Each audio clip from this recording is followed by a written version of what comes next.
오늘은 분해 조립 영상이 아니라 이 업종을 준비하시는 이제 막 준비하시는 창업을 하시려는 이제 분들이나 그리고 얼마 안 되신 초보분들 그리고 고객 유치가 안 되시는 그런 분들에게 좀 중요한 사항 몇 가지를 알려드리려고 하는데요. 먼저 이 업종에 대해서 알아야 되겠죠. 이 업종은 말 그대로 서비스직입니다. 그것도 고객과 직접적인 대면을 하는 방문 서비스직인데요. 이 방문 서비스직, 특히 이 방문 서비스직에서 가장 중요한 건 두 가지. 뭐냐? 첫 번째는 서비스 만족도, 즉 고객 만족이죠. 그리고 두 번째는 청소 퀄리티. 이렇게 두 가지로 나눌 수가 있는데요. 자, 첫 번째, 이 서비스 만족도, 고객 만족을 못 시키면, 그러니까 불친절해. 그리고 내가 친절했는데 이 고객이 생각하기에는 되게 불친절했어. 별로 마음에 안 들어.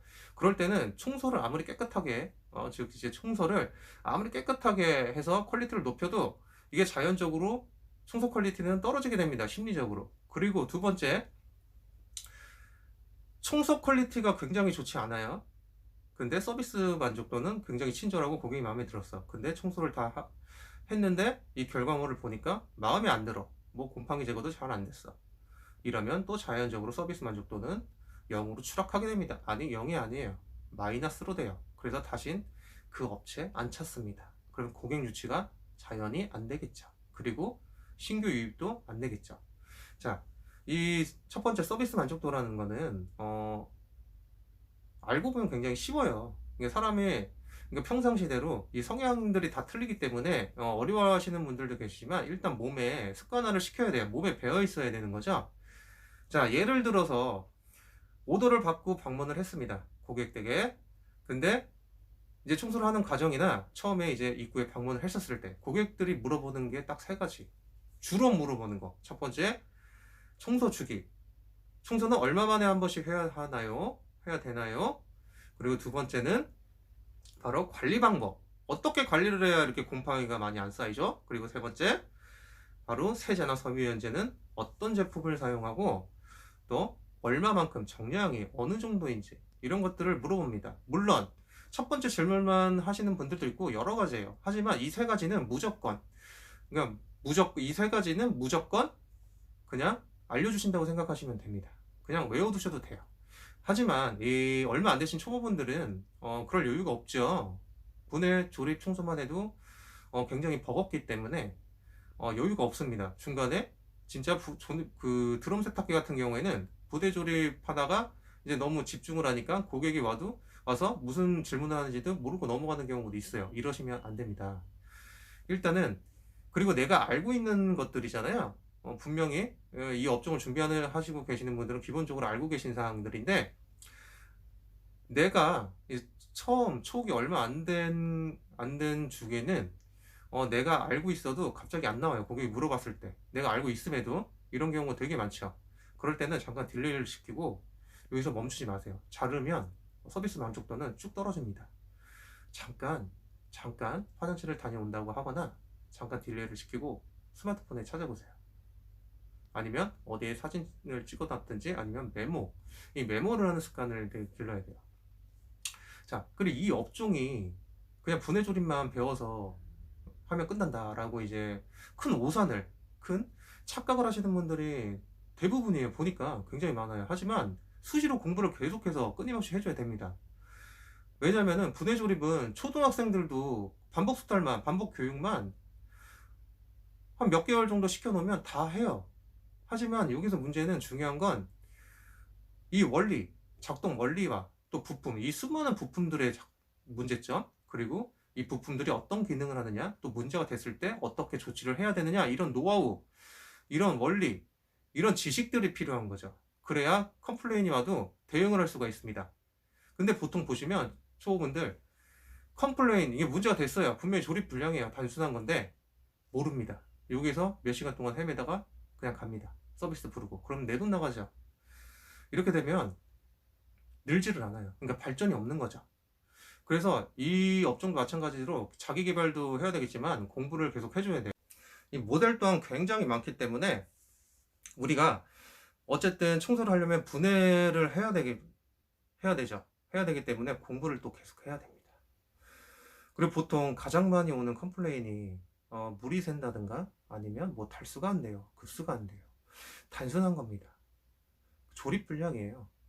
그리고 조립하다가 스위치 센서가 빠진다든가 이런 거는 우리가 어차피 조립을 해서 테스트를 하는데 이 테스트를 안 했다는 증거예요. 테스트를 하면 물 새고 뭐 헹굼에서 탈수 안 넘어가고 이런 문제들이 다 돌출이 되는데 보통 테스트를 제대로 안 하니까 생기는 문제예요. 그리고 이런 문제가 생겨도 모르기 때문에 대응이 안 되는 겁니다. 계속 찾고 있고 굉장히 간단한 문제예요. 근데 이 물론 처음에는 다 그랬습니다. 이런 노하우 일일이 알려주는 사람들 없습니다. 마찬가지로 이 교육기관에 가서 다 그런 건 아니지만 몇 군데가 일부 그런 걸로 알고 있어요. 분해 조립만 시켜요. 죽으라고. 무슨 분해 조립 뭐 경쟁하는 것도 아니고 뭐 시간 싸움하는 것도 아닌데 분해 조립만 몇 초, 뭐 몇 분에 끝냈다. 이거 이러다가 실전으로 현장으로 즉 가정집이죠. 가서 90% 이상 다 문제 생깁니다. 근데 문제가 터져도 대응을 할 수가 없어요.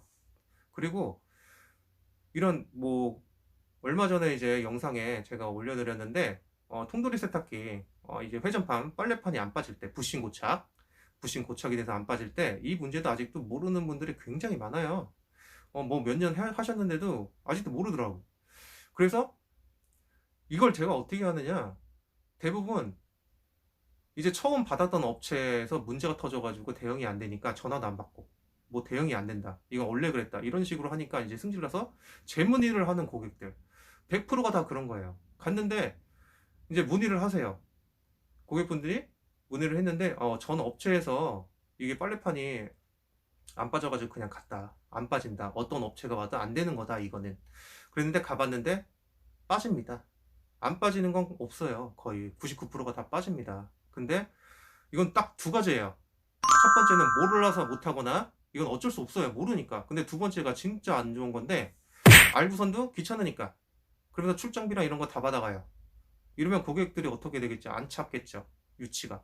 우리가 보통 광고를 이제 마케팅을 하는데 대부분 뭐 블로그 파워랭크 아니면 뭐 이제 커뮤니티 카페, 맘카페 이런 데다든가 많이 올리죠. 하지만 가장 중요한 건 입소문입니다. 입소문이 가장 중요해요. 그런 것들보다. 왜냐하면 맛집 같은 경우에 특별하게 광고를 하지 않는데도 입소문을 타고 계속 와요. 고객들 유치가 돼요. 신규 유입이 계속 되면서 기존 고객들 유치가 되고, 그래서 계속 로테이션으로 돌아요. 그러면서 유지가 되고 대박이 나는 겁니다. 그래서 이 업종도 보통 1년, 뭐 1, 2년 안에 왜 이렇게 안 돼? 그럼 하지 마세요. 1, 2년은 다 힘듭니다. 1년이 가장 힘들고 그 다음에 2년째도 1년째보다 낫겠지만 상황에 따라서 더 힘들어질 수가 있어요. 이 업종은 내가 얼마만큼의 고객을 유치하고 있느냐, 그리고 신규 유입을 얼마만큼 하느냐에 따라서 틀려집니다. 나중에는 광고를 특별히 안 해도 알아서 고객들이 찾아와요. 돌고 돌고. A라는 고객이 나한테 받았는데 굉장히 마음이 흡족해서 마음에 듭니다. 그러면 그 A란 고객이 B, C, D, E, F, G 쭉쭉쭉 문어발식으로 해서 고객 유치를, 신규 유입자를 늘려주게 돼 있습니다. 그러니까 그만큼 마음에 들게 해야 되겠죠. 그리고 마지막으로 가장 중요한 거는 청소를 하시고 마지막에 정리를 안 하시고 가시는 분들도 굉장히 많아요. 이러면 굉장히 안 좋습니다. 1부터 9까지는 다 잘했는데, 완벽하게 했는데 10, 마지막 10 부분에서 개판을 쳐놨어요. 그러면 1부터 9까지도 개판이 되는 겁니다. 이런 부분을 좀 알고 계셔야 고객 유치도 잘 할 수 있고, 그리고 또 지금 같은 때는 굉장히 감염병 때문에 안 좋아요. 그래서 막 금액도 뭐 쓰잘데기 없이 뭐 갔는데 공간이 좁아서 추가금이 더 붙습니다. 이런 거 진짜 하지 마세요. 웬만하면. 쉬운 것만 하는 거 아니잖아요. 쉬운 것도 할 때도 있고 또 힘든 것도 할 때도 있습니다.